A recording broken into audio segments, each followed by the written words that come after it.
My name is Scotty Iseri, and my favorite thing is open mic nights. Welcome to the Finding Favorites podcast, where we explore your favorite things without using an algorithm. Here's your host, Leah Jones. Hello, once again, I'm Leah Jones, your host for Finding Favorites. As the introduction says, this is the podcast where we talk about people's favorite things and make recommendations without using an algorithm. This week, I wanted to tell you about a couple places where you can hear me interviewed. A couple of people have sent me notes that have said, when are we going to hear about your favorite thing? Like, who's going to interview you? This week, my friend Shai invited me to be a guest on his podcast that he does with his sisters, Friday Night Movie podcast. 3 siblings, 3 time zones, infinite opinions. So they invited me to join them to talk about Jason Mantzoukas on an episode called Mantzoukas Fest. Shai and I met through the Jewish community and bonded during a networking event over our shared love of How Did This Get Made? And eventually he realized that I rivaled his sisters in my appreciation of Jason Mantzoukas. So we truly just spent a whole hour talking about him and how did this get made and the things we would like to do with him in person. So you can find that episode at FridayNightMoviePod.com. They're on all of the podcast outlets. So I would say it's as close to my fan origin story as you're going to get. It was very fun, just because we all love How Did This Get Made so much, and it's central to our own podcast journeys. So there's a lot of love, too, for Paul Scheer and June Diane Raphael. I was also, a couple weeks ago, a guest on the Blank Slate podcast with Sam Tanios of Human Elements and also Ben Tanzer. Ben and I knew each other from when I did social media with authors. So we've known each other a very long time. And Sam and I have actually the same bookkeeper. We both work with My Small Business Pro. So Sam and I and Ben and I have different things in common, but it all came together on this podcast, which again is Blank Slate podcast, interviews small business owners about how they've been handling COVID. And this is probably the first and only time I've talked really publicly about what it was like to be laid off in 2018. When I lost my job, I was a long time before a lot of my friends realized that when I said I was taking a step back to reevaluate my future, what I meant was I had to reevaluate my future because I'd been laid off. But we talk about the 2 times I've run my own business, what I learned to make it more successful this time around, valuing yourself, all sorts of things that I've learned about being self-employed. So that's the Blank Slate podcast. You can find it at humanelements.us. Also, they're available on all the podcatchers. So that's my self-promotion for this episode. And this week, I'm really excited to have a long, meandering conversation with my friend Scotty Iseri. Scotty and I met at an open mic at Frankie J's like 17 or 18 years ago in Chicago. Frankie J's isn't there anymore. Scotty doesn't live in Chicago. I don't go to open mics. A lot has changed in our lives, but Scotty and I reconnect with each other every few years, and it is always as if no time has passed. He is the host of a podcast called Imagination Neighborhood, which we will talk about more in depth on the podcast. But Imagination Neighborhood is meant for young kids and their grown-ups. And it's about princesses and aliens and wizards and lots of great characters. But through all of these amazing characters, they also give kids and their grown-ups the chance to talk about feelings and emotions and the language to explore how you're feeling. And I've listened to a few episodes and they're really lovely and I think so helpful. So look up the Imagination Neighborhood. Other things you can look up to know more about Scotty is a web series from, maybe 2008, 2009 called Scotty Got an Office Job. There was a stage show called the Paper Hat Game that was based on a game he used to play in Chicago, where he would just ride the L and fold the reader into paper hats and give people paper hats. So if you ever rode the Chicago L and some random dude was trying to get everyone in the L car to wear a paper hat, that was Scotty. So without further ado, here is Scotty and I taking a long meandering path talking about what it was like when we were in our 20s going to open mics in Chicago. So it's very much an oral history of the two of us going to open mics in like 2003, 2004 in Chicago.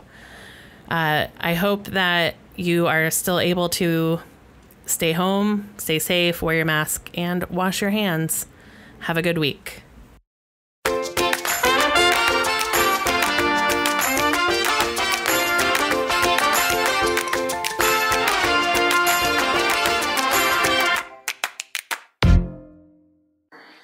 Hello and welcome to Finding Favorites. I'm your host, Leah Jones.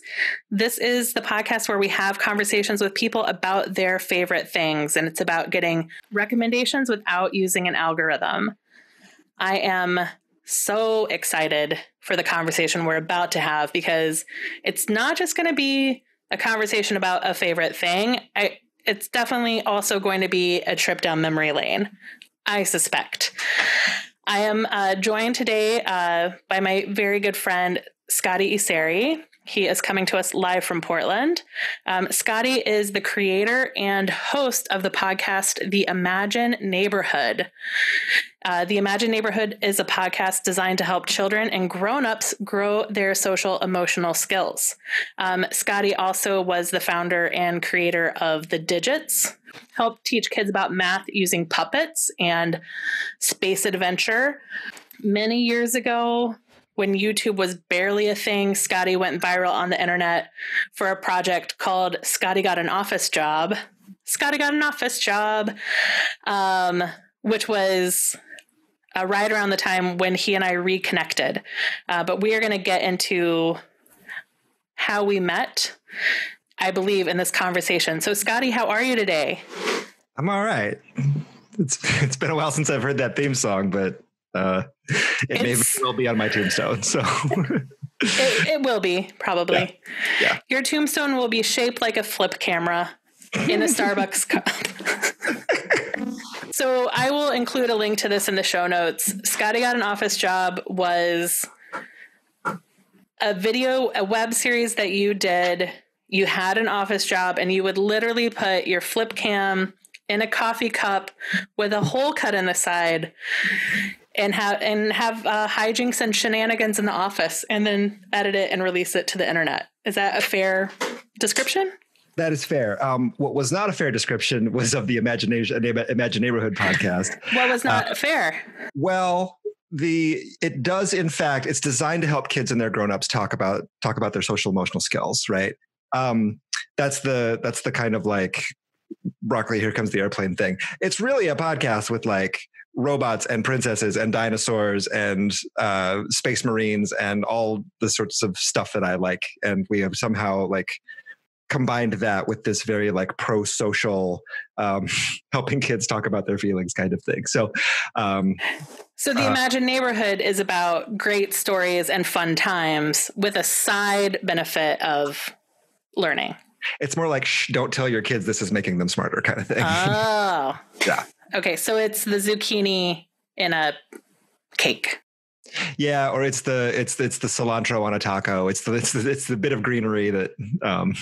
So we talked about it a little bit before we started recording, but how is the Great Pause treating you? Mostly well. So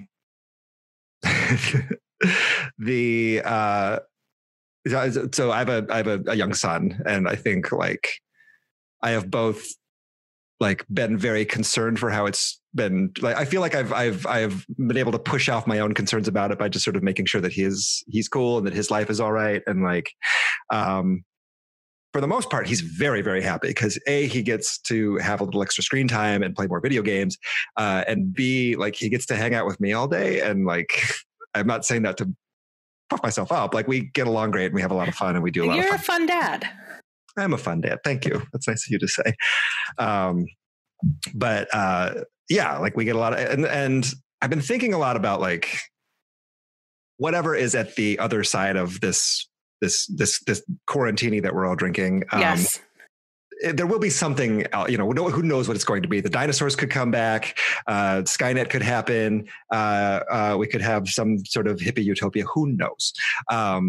But there will be an end to this at some point. And I don't want to look back at the 3 to 18 months that I had to stay at home and and have it be this like, oh, that was so hard and blah, blah, blah. So we're just trying to do fun stuff. We made it. We have a cardboard fort the size of a refrigerator box that we're adding to on a regular basis. Excellent. With every shipment that comes in. Yes. Amazon is what's the word? Supplementing, or sponsoring the construction of a cardboard fort. Amazing. Yeah. Yeah. I've done today I took a ton of cardboard out of the house because as we were talking about, I signed up for a CSA, so I get vegetables once a week, but like really everything else I'm getting delivered in one way or another, including the chair I'm sitting in, and office chairs come in very big boxes. So if you were looking for something to order to get a big box, I would suggest a giant office chair. And it's a good investment in your like home working experience as well. Yes. Yeah. Lovely to see your face. And then switching from that to your headshot, which which is very professional. Like it's a very it's a well done headshot. The bangs are pretty severe. It's true. I will send you my work headshot, which is not the one that I have in this Zoom call. But I somehow convinced the photographer to let me wear a fake mustache. I guess I just assumed this fake mustache was photoshopped on, but you're wearing it.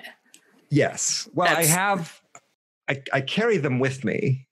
Like my bug out bag that tracks. Carry includes googly eyes and fake mustaches because you never know. Yeah. So, Scotty, what are we here to talk about tonight? My name is Scotty Iseri. And my favorite thing is open mic nights. Yes. Now, can we spill this beans? Like you and I met. Yes. You and I met at an open mic night. Yeah. And I feel like part of this conversation is going to be a snapshot of Chicago, like a 7 to 10 year snapshot of the arts in Chicago, a very specific time, a specific place. Yeah. Most of the places that we may or may not talk about are completely gone. So like, or have changed, or they're not there anymore, or they're not doing open mics. But like, yeah, I love open mic nights. And one of the reasons is you get to meet amazing people who become lifelong friends like yourself. I would also say that like most of the big lessons that I've needed to learn in my life, I have learned from participating in or attending open mic nights. Really? Yeah. Okay. So we're going to talk about that, but let's start by pinpointing where we met. I think it was Frankie J's. Could that be it? That's my memory of it as well. Now, Frankie J's, what I don't remember is the restaurant that it was above. Yeah. Or was the restaurant Frankie J's and then it was just like go upstairs from Frankie J's and there is a tiny closet of a room that has 10 chairs in it and 4 feet of space for you to do whatever you're going to do. It was Frankie J's in the Methadone Theater. Frankie J's was the restaurant downstairs. That's right. Where they had generally very good creme brulee. Like it was a good restaurant. I don't know if you ever ate there. I was too poor at that point in my life to afford such luxuries as eating food at a restaurant. Right. And it was like when I first moved to Chicago, I had just I was a year out of college. I was like working as an intern at a radio show and like making no money, or making minimum wage basically. And yeah. So I remember thinking very explicitly, like, it smells so good and I'm just going to go home and have like popsicles for dinner. Right. So we're talking like 2003, 2002, 2003. Somewhere around there. Yeah. I moved to Chicago in 2002. Okay. So did I. I moved here in May of 2002. Mm-hmm. And Frankie J's was in Uptown, across from what is now the Target in Uptown. Yes. If you can believe that there's a Target where Frankie J's was. It was a dry neighborhood, so Frankie J's was BYOB. It used to be a methadone clinic, so that's why it was the Methadone Theater. Yes. And it was definitely not haunted at all. Speaking of the dry neighborhood thing, I have a very strong memory of like walking up a very narrow staircase. Like you enter what is kind of a like mid-scale restaurant. It's not a Denny's, but it's not a Linea or something like that. But it's a nice-ish place, right? The waiters have button-up shirts, and there's waiters. And they're both waiters and they're wearing clothes. Exactly. I feel like they also had like a wood fire pizza grill, or there was like some fancy cooking stuff. Yeah. Yeah. With soft lighting, likely smooth jazz. If not smooth jazz, the kind of place that you would expect to walk in and hear some smooth jazz. And they basically like direct you to the door past the toilets, which leads up this clearly, I know you just said not haunted, but everything about this staircase tells you that it's haunted. So haunted. It was so haunted. Like every step you're taking is like a Foley artist going insane, like brr, brr, brr, walking up this little corner. And my point being, I have a very vivid memory of going there and paying my entry fee, $3 to $5, I can't remember exactly, and being handed like an old style in a can, like a beer. Yep. As part of the shtick of And it was a tiny room. It was a tiny stage. Tiny. Objectively tiny. This was like I have had desks that were bigger than the stage, I think. I mean, you're a very powerful woman, so I can imagine you having humongous desks. I also sat at my dining room table for the last 2 years. My dining room table is a conference table from IKEA. So when I say desk, I mean power move. Yeah, table. Yeah. When you have people over, do you make them sit like at the other end of it? And like I do. I sit at the head of the table. They sit at the far end. Mm-hmm. It's a very Hudsucker Proxy feel.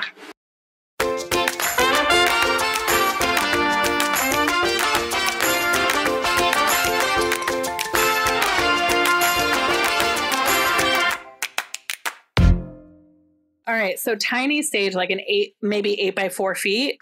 Yeah. Itty bitty. And tops 20 folding chairs. Right. That were never filled in my memory. No. Which is okay. And this is part of an open mic night, right? That like everyone there, no one is there to watch an open mic night. Everybody is there to perform, or they are there in other venues. They are there to just enjoy a nice cup of coffee. And why are these people talking? like no one ever. But I go to open mic nights, but generally speaking, no one goes to an open mic night just to sort of witness. Everyone is there. So it was, and thank God we went to open mics when we did, because you would stay. The open mic you went to on a Sunday night in 2002 or 2003 in Chicago was the open mic you went to for the night. So you got there on time and you stayed as long as you could. And it was rude to leave unless it was the Lion's Den, which would go for 7 hours. Right. Like people would come and they would generally stay the whole night. And now people will like sign up online for 5 different open mics, and they will be there just when they're performing and then leave again, which is very strange. That's kind of lousy. I don't like that, because I feel like part of the, like, at least my experience of open mics, not just in Chicago, but other places I've lived too, is that like a little community, like people don't go to open mics to go to open mics. They go to this one because this is the one where they know people, or you develop a relationship there. Speaking of relationships, and I have a question for you. Ask away. So this period that we're talking about in Chicago, comedy, music, open mic nights, I don't think there's a way that we can talk about the people that we did open mics with that are now famous. Yep. Without sounding douchey. I have already talked about them on other things, so we can drop their names and sound douchey. So we can talk about them. We can acknowledge that it sounds weird to have 2 people who like wound up with non-comedy careers reminiscing about the times that we waited behind someone now famous for a bathroom stall. It's more like I don't necessarily have the urge. I just sort of was like, well, like that was a fascinating time to have met people who are now famous for doing the thing that they were doing then. Like there's something kind of neat about it, but like it feels a little like the equivalent of like, well, George W. Bush's daughters went to my high school. Like just like it doesn't say anything about me or you, right? Or frankly, open mic nights in general, other than like, if you go to an open mic night, you might see someone that might be famous someday.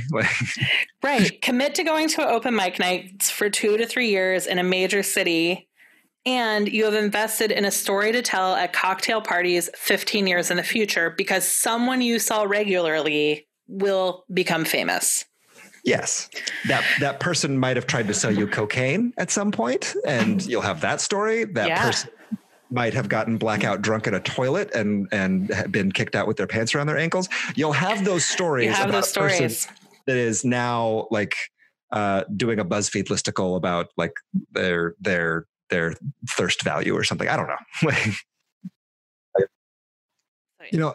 And partly it's what's interesting to me, at least, probably not to anybody else, maybe to you, but that the period in which you and I were involved in comedy was also it's pre most social media, right? There was MySpace and Friendster around, but like social media did not exist in the way it exists now.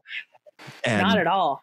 And the speed of comedy has changed so significantly. Like anybody can have a Twitter account and have their hot take on news thing X, right? So like the things that you used to have the luxury of trying out, you could doing your George W. Bush joke 7 times over 7 weeks, like,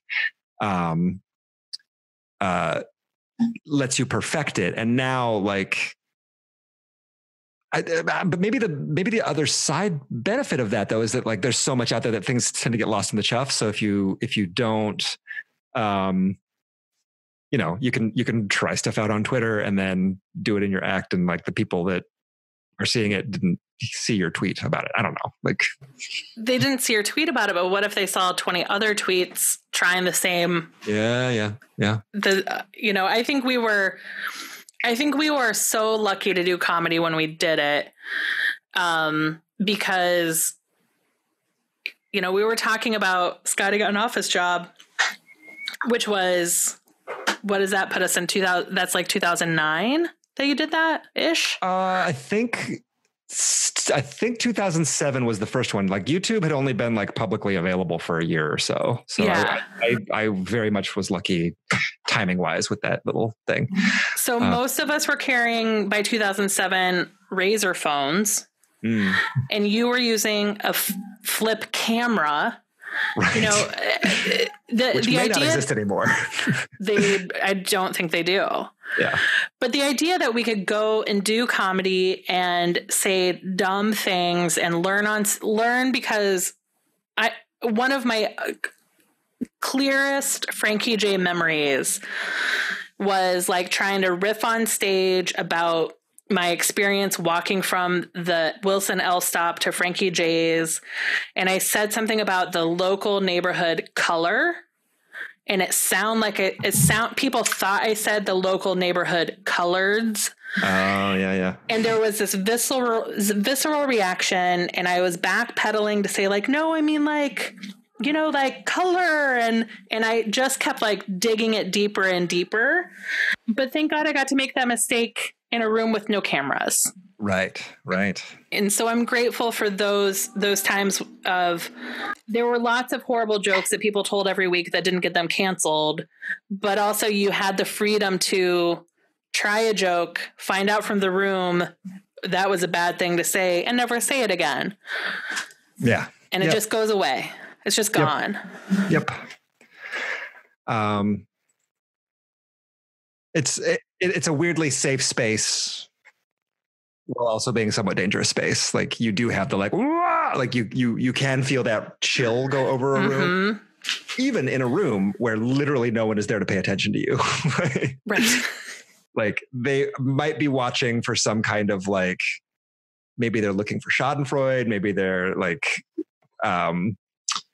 maybe they're stealing jokes, who knows? But like very few people are there to like pay you any mind. Right. And as you become friends with them, they pay more attention and have feedback for you. And which is really, I think, the wonderful thing about open mics is that community you were talking about. Yeah. Let's go further back. How did you find out that you liked open mics? Was it Frankie J's or did you find them in college or? I found them in college. And then, so after college, I lived in Alabama for a year, in Montgomery, Alabama. And I arrived in Montgomery like 2 days after 9/11. So it was a very traumatic time for a lot of reasons, but like I was moving further away from anyone. I knew no one there.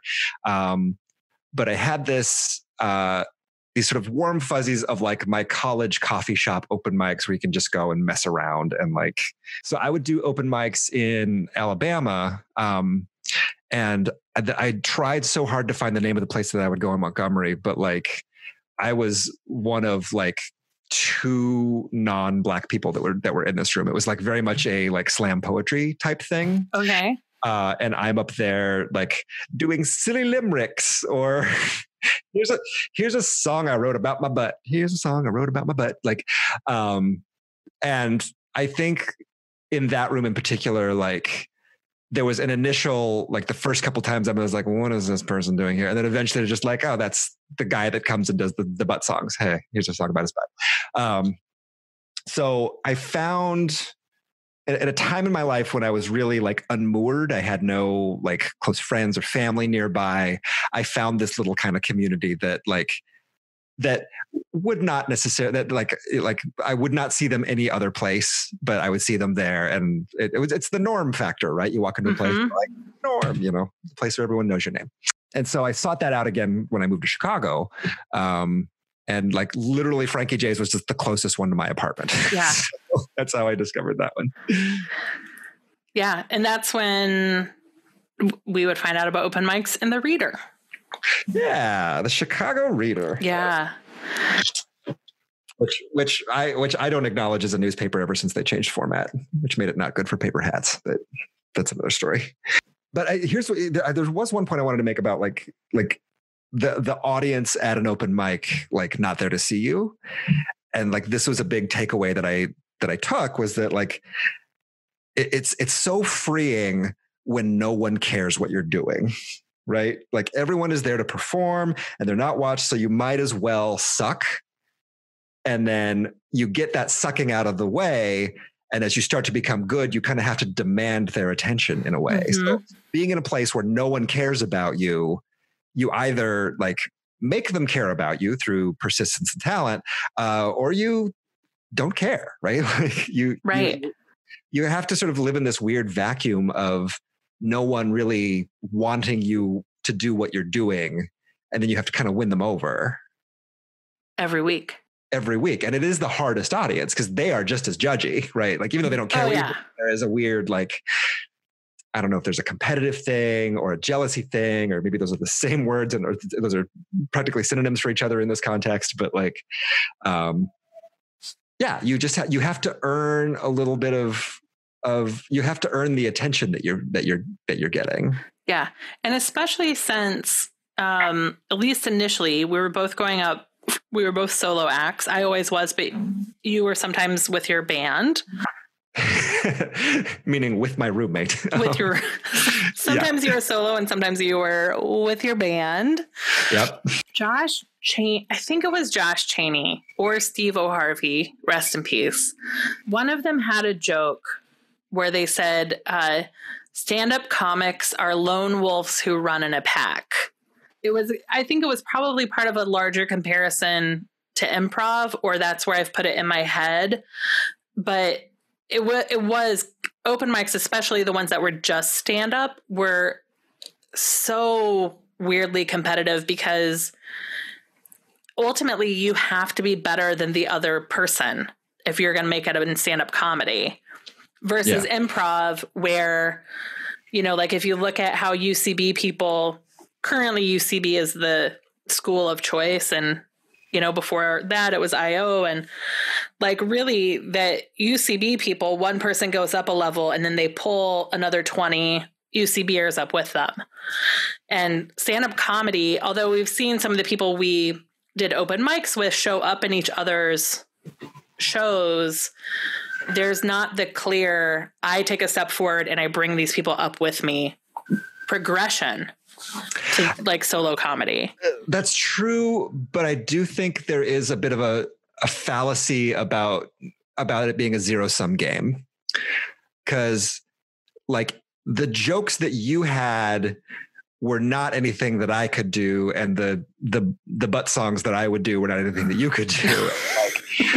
like so the mindset, it's kind of like I got to get mine as a mindset, but right. I don't think that's necessarily. I think that's invented. I think if you are like, there's not an immediate collaboration amongst stand-up people, right? Stand-up comedians, but I think maybe it happens once people are more comfortable with their position in the pecking order, right? Like once they've had some modicum of success, or once they feel a little more chill, then they could like, you know, swap jokes, or like, oh, that's great. Can I use that bit? Well, you can use this for, you know what I mean? Like, I feel like once there's a certain amount of success that people maybe get a little more chill about the community aspect of it. Yeah. But like open mic level, it does feel very dog eat dog, very unnecessarily. Like, yeah. And I think that is something I can recognize today at 43 in a way that I could not at 25. Sure.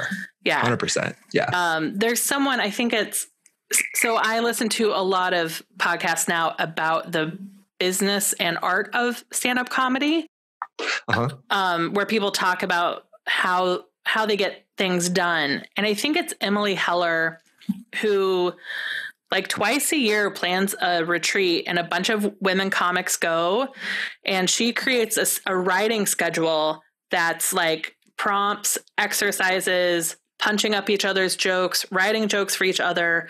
And they go away for a weekend of writing and collaborating, even though they're all stand-up comics and they're all working on their own acts. They follow an agenda over the course of the weekend to elevate each other. And I don't know, like, I guess I'd wish I'd known about punching up jokes when I was in my 20s, of the ways that you can help other people, that you can learn their voice and help write for them. Like, I wish there are things that I wish it hadn't taken me 15 years to learn that were available. That's absolutely beautiful. Like, that's such a fantastic thing to do, because like, I mean, in life in general, we're kind of all in this together, right? Like there are no true lone wolves. Like no one is a self-made person. You are the factors of the people that loved you and cared about you. You are the factors of the adverse experiences that you've had. You're the factors of the friend that bought you dinner that night when you were literally broke and like, weren't sure about the meal you were going to have tomorrow. Like, everything that we're all doing is elevated by lifting one another up. But like, for some reason in certain elements, and you're right, maybe it is a youth thing, right? Maybe it is this notion of like, if someone else has a better joke than me, then they are therefore better than me, then they will therefore get the showcase space at the Chuckle Hut in Wisconsin, or who knows. I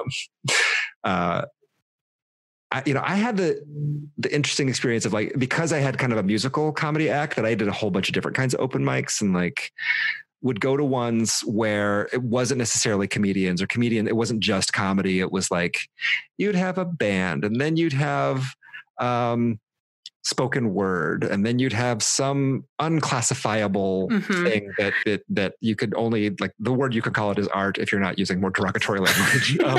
So like a Phyllis's Musical N or an Uncommon Ground.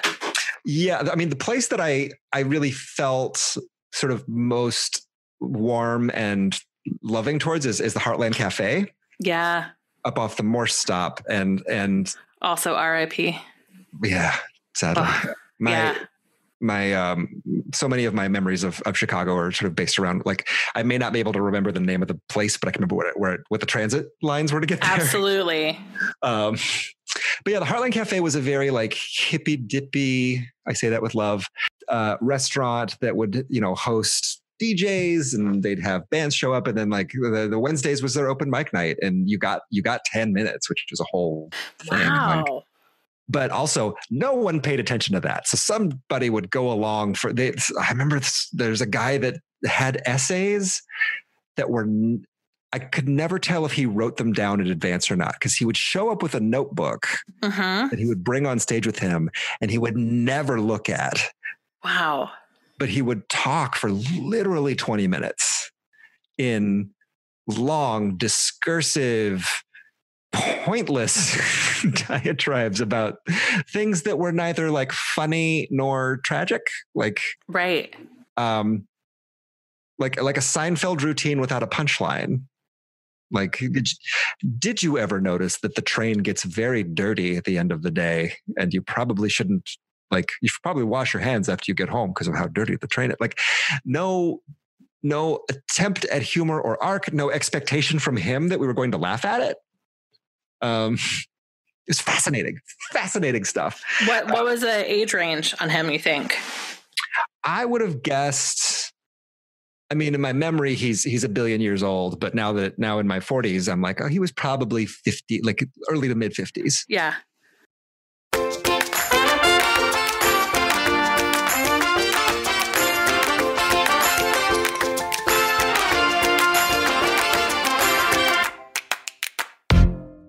That does remind me, though, of another like lovely lesson from open mic nights, which is deadlines are great. Yes. I want to say this is a Saturday Night Live quote from Lorne Michaels or something, who said, like, we don't go live because we're ready. We go live because it's Saturday. Yeah. And like, that has served me very well through my life. So, and how that pertains to open mics is like, you know, you're going to go again on Wednesday. Let's get some new material. Let's punch this thing up. Like, it just creates this like secondary urgency for you that you're like, that you're not at all obligated to, right? Like, if you don't show up at an open mic one night, like, you're not going to get fired from comedy. Like, right. You're not going to get fired from comedy, but you might lose your momentum. Yeah. It's a risk. Because when you don't go to one, and then, like, how many open mics do you skip before you're not doing comedy anymore? And you have to grapple with your identity. True. Right. True. Like, I don't know how long. Well, I do know how long. It took me like 12 years to be comfortable saying that I was not just a stand-up comic on a break. Oh, really? Maybe more. I in the last couple years, because I tried 2 years ago, I went back to open mics. Yeah. But at that point so if we're looking at open mic lessons, I wound up in my career doing a ton of new business presentations, right? So you've got 2 weeks to learn about a product or a brand, put together a presentation, and then get in front of a chief marketing officer, maybe a CEO, a co-founder, the co-founder of GoPro. And you've got to like convince them to hire you.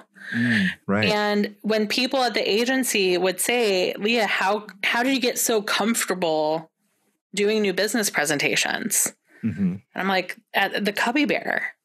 Yep. Right? Like, no CEO is going to throw a chair at the stage. Right. Yeah. Right? Nobody's going to stand up and walk out in mass of a business meeting. Like, if nothing they're not going to scream, "You suck" in the middle of it. Like, right. Yeah. And once you've had all those experiences, like, you can do anything. Right. Then you can recover from, this is a true story. We were pitching Tumblr. Now I will sound douchey. We were trying to become Tumblr's Ashton agency. Kutcher was there. No, but David, whoever the founder of Tumblr was there in the room. Oh, okay. It was, I'm going to say 2 weeks before the Yahoo acquisition. Mm-hmm. So they knew they did not need a PR firm. Right. And so they were just going through the motions of pretending to hire one because they were about to get acquired. Mm-hmm. But most of the people in the room didn't know they were in talks with Yahoo. Okay. So we're doing this pitch. I had been on Tumblr since the very beginning. I reach for a pen and suddenly I'm under the table.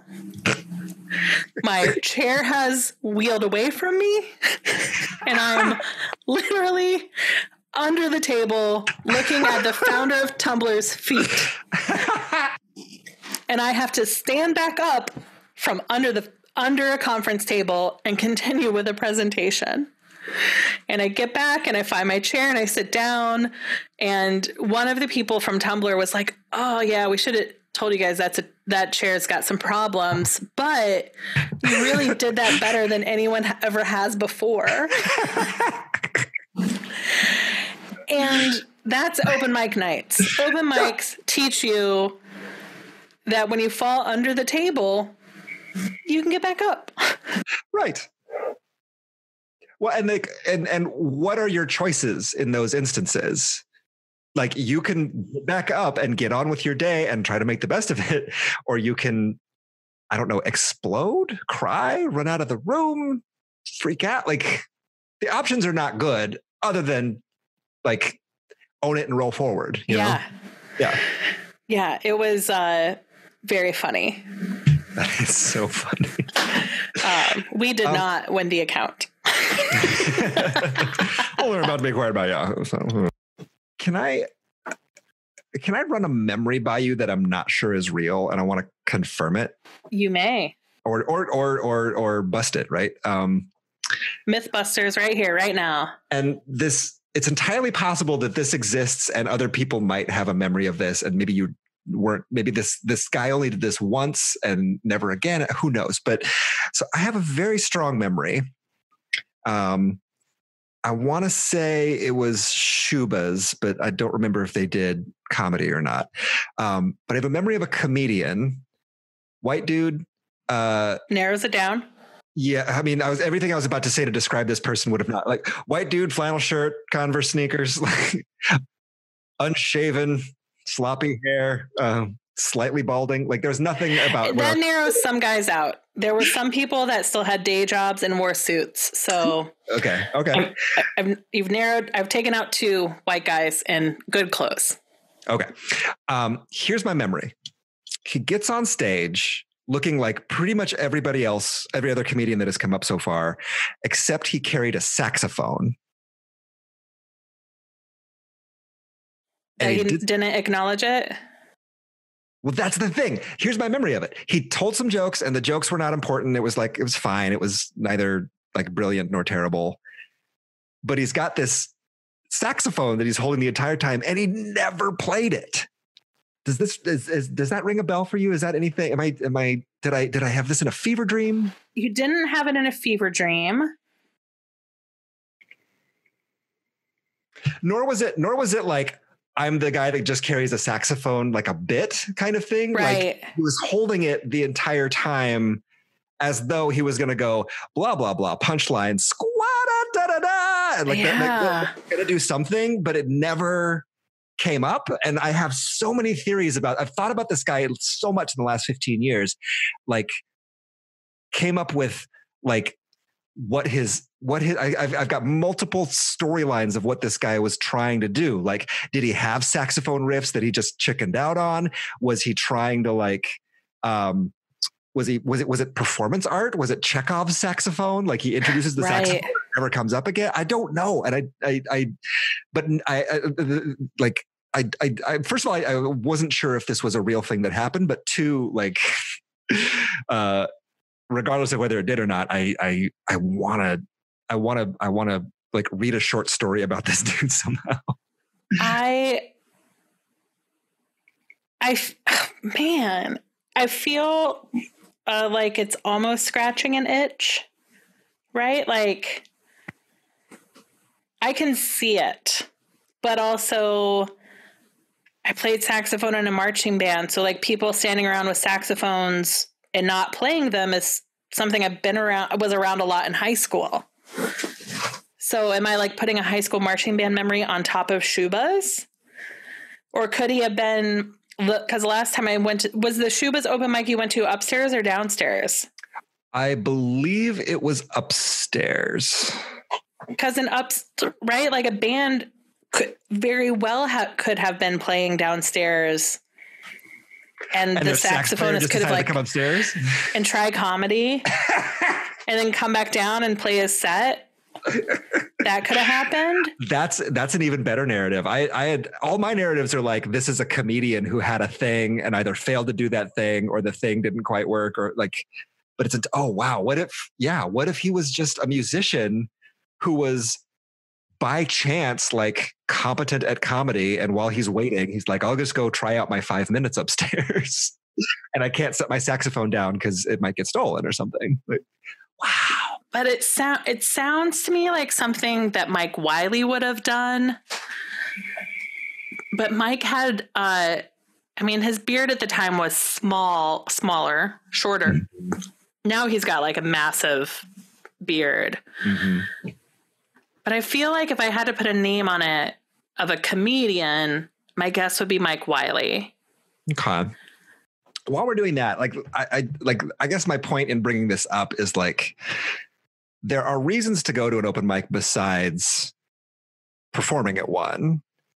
And you will definitely see some stuff that will make you question your faith in God. Like, why is this happening? You'll see stuff that is so boring that you'll completely tune it out. And then every now and then you'll see something that is so strange and fascinating that you won't be able to get out of your head. Like this man with a saxophone. I was wondering, would you still in 2020 tell your joke about Oriental ramen? Is that the famous Asian joke? It is the joke about how Oriental ramen would taste like disappointment and cigarettes.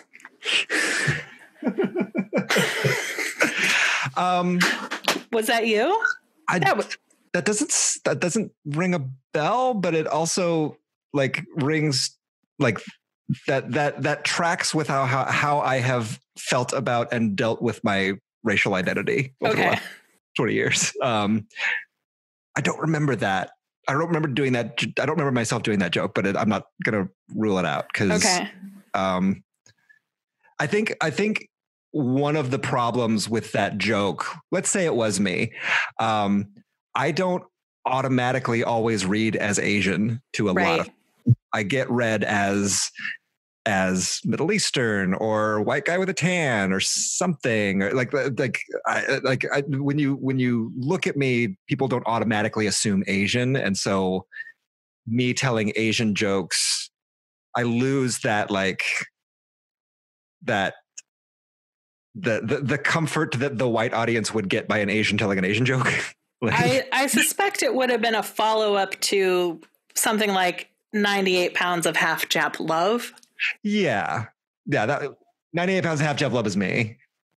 I still use that, but, and then so much of that is like, I mean, is based on the experience of my family and how we talk about our race and all that kind of stuff. But so I guess like I probably would not tell that joke now, but mostly from a good chunk of that is like, I don't think it would work because I know what I look like now.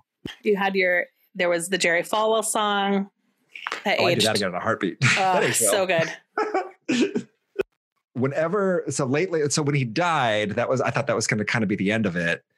And then like his son is also kind of a monster. So like whenever his son is in the news, like randomly I'll get a text from someone I've known in my life. And they're like, look at this. You ever want to like, I think you like, it might have been a tweet or something, but like Falwell was in the news and you're like, you could resurrect this song. I'm like, it's still valid. Still valid. Still plays. Yeah. Still true. So we've been talking about this era when we were I was going Sundays to Frankie J's, Mondays to Lion's Den, Tuesday to Cubby Bear. I don't remember where Wednesday was, but there was definitely a Wednesday mic that I went to. Like, so my life was 4 nights a week, 4 school nights a week, going to open mics, then going to an office during the day. And then I stopped going to open mics for 12 years or whatever and went back a couple years ago. What is your relationship been with open mics over the last 15 years or so? Well, I remember you being much more like dedicated. Like I would go for like stretches of 4 to 6 weeks to try out new songs. And then I would have to like turtle in for a month and write new songs. So I would like, my sequence of it was like, go for a month, take a month off to write new material, go for a month, take a month off. And then when my son was born, I didn't do it for a while. And then like there was probably like a 5-year period where I didn't go at all, but I still go every now and then. And I think my perspective on them now is I'm not looking to like quote unquote make it as whatever I was trying to make it when I was 20.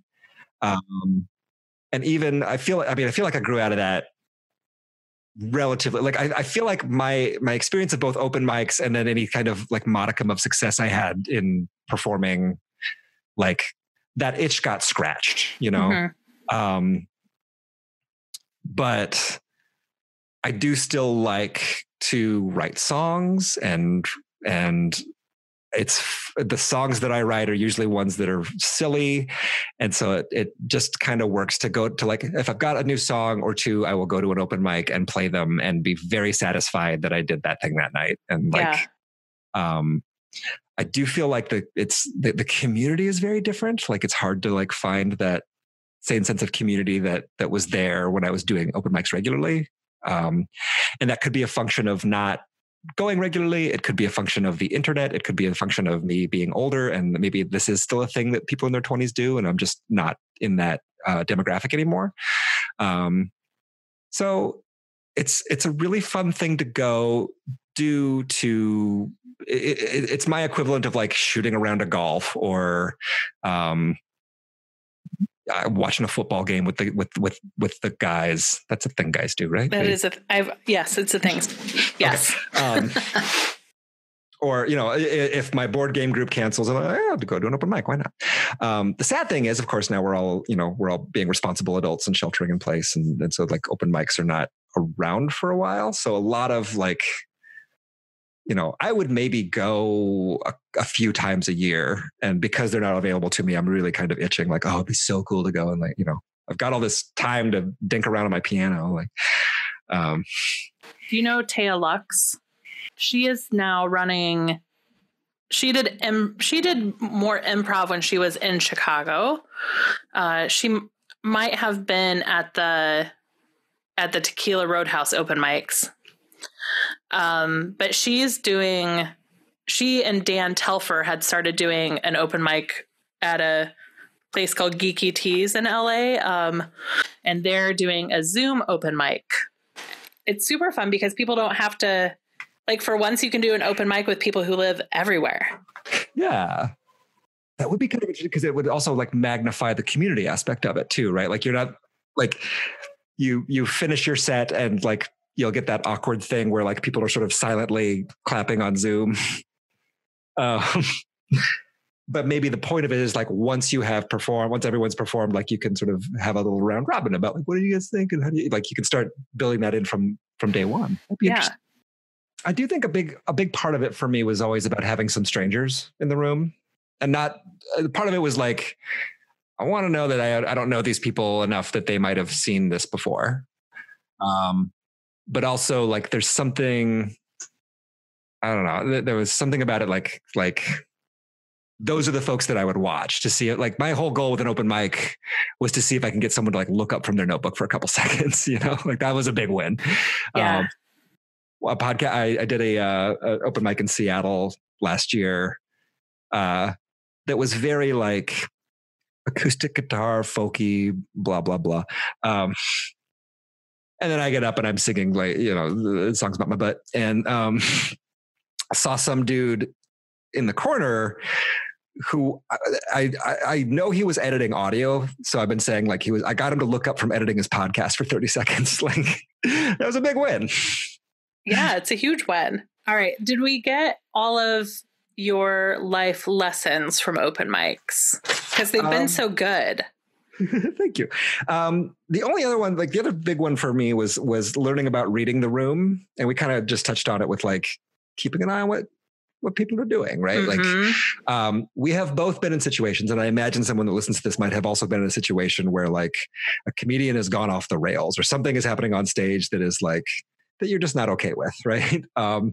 And I think it's a real skill to be able to kind of take in the vibe of a room and see that people are with you, even outside of a performance context, right? Like you're at a wedding and you want to make sure you're not the one that's like, I don't know, loudly screaming about the groom's previous girlfriends or something. I don't know. Like there's just something about like having a certain sort of spatial awareness of the other human beings in the room. It's like radar empathy. Like you're just sort of sending it out a little bit and trying to like.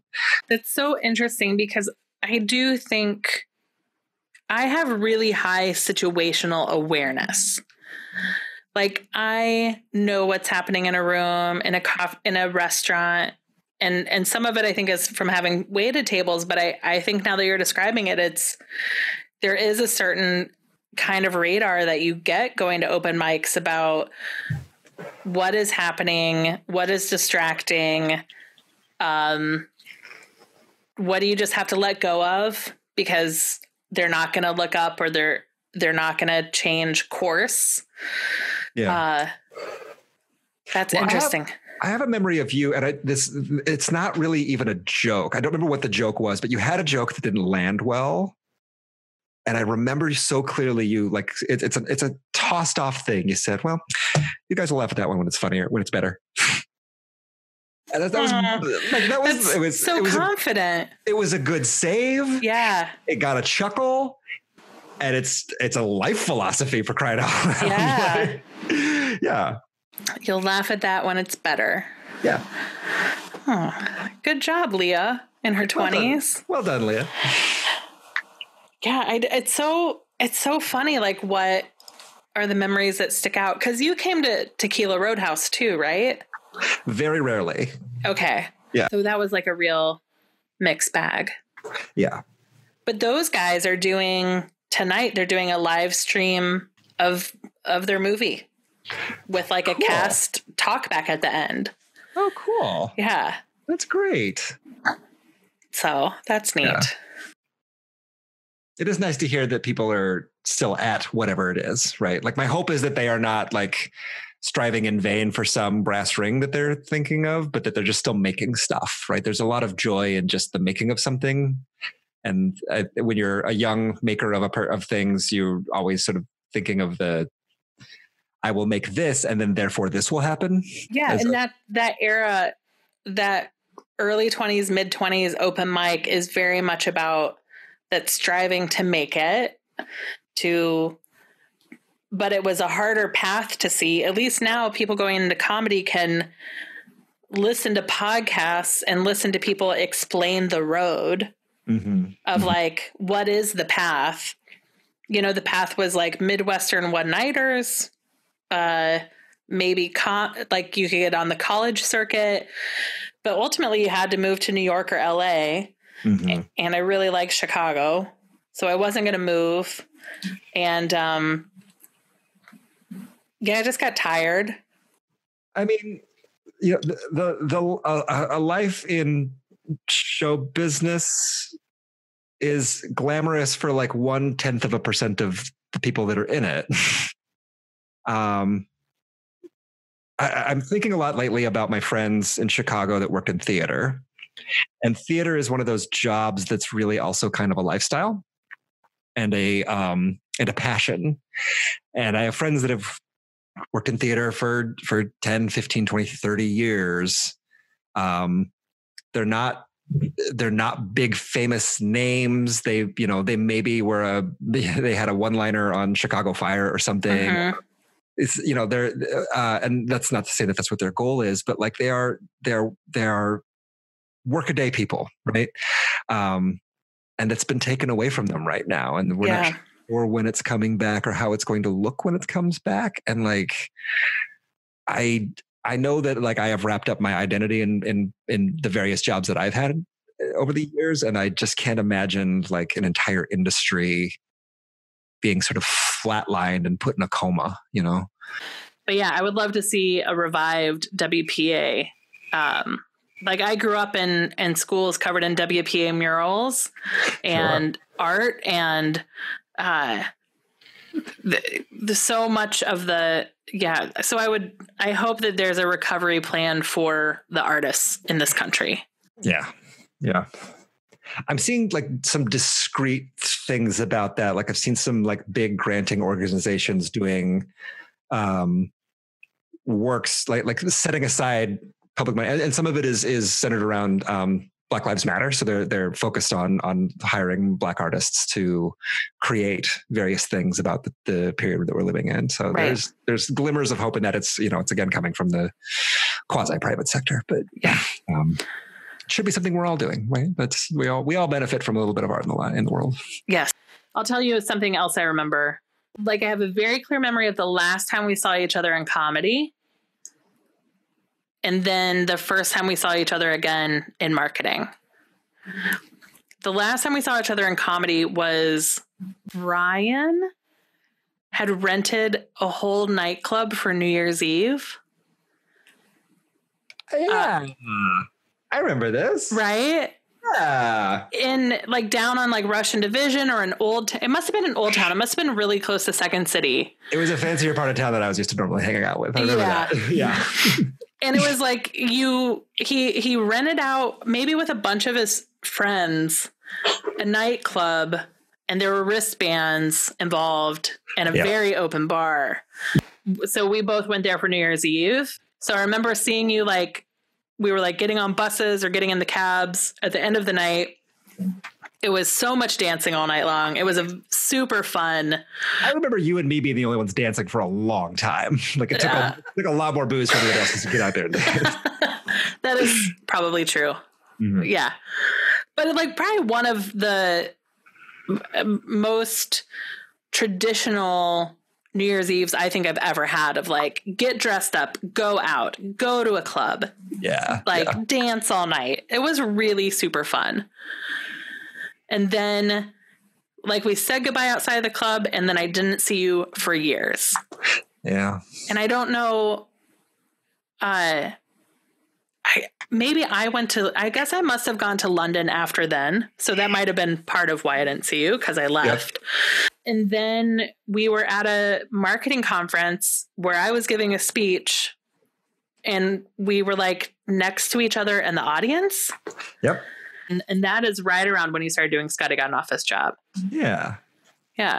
You got me on Twitter. Did I? You're welcome. And I'm sorry. It's fine. Tweeter's going to tweet. Yeah. Any final thoughts about open mics? No, this is fantastic. I mean, I would encourage anyone listening to this to like go to one and get up there and try something, because what's the worst that's going to happen? Like, oh, no one liked it. Well, who cares? You don't care about them. And they'll laugh when it gets better. Exactly. They'll laugh when it gets better. Exactly. Great. Well, Scotty, this was a blast. I'm so glad we got to spend some time together. Me too. Thank you so much. You're welcome.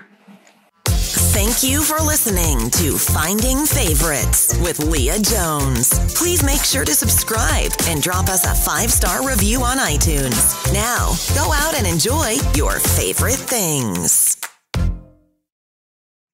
Yeah, people saying Iseri versus Iseri, which subtle, but yeah. Yeah, that's interesting. I guess at least your sister's name isn't Alexa. Right. It would just ruin the whole house. Count your blessings. Right. Yeah. Although my cousin, OK Google, was always telling us that it's problematic for him. But I'm ching. That's it. Those are the three, right? Alexa, OK Google, and Siri. There should be more. There should be more. This is a riff that shouldn't end so fast. I feel like I would like. I have a lot of questions and concerns about the privacy around Alexa. But if they told you automatically that you can change your name to whatever you wanted it to be, yeah, and I could just yell Melissa or whatever I felt like at the moment. Stanley. I can't. The problem is there's so many fake. There's the circle. Okay, right. The circle. Yeah. There's whatever her was called. What was her called? Samantha, I think. She had a name, right? She had a name. Yeah. That was a weird movie because there was no soundtrack. Yes. It's all white noise. It's very unnerving. Yes. And that's my review of her. I was going to say, and mostly white people. Yes. Also that. Making their white noise. Joaquin Phoenix and Samantha Morton and what's her name? Scarlett Johansson just going 97 minutes. That's essentially how I felt at the end of that movie.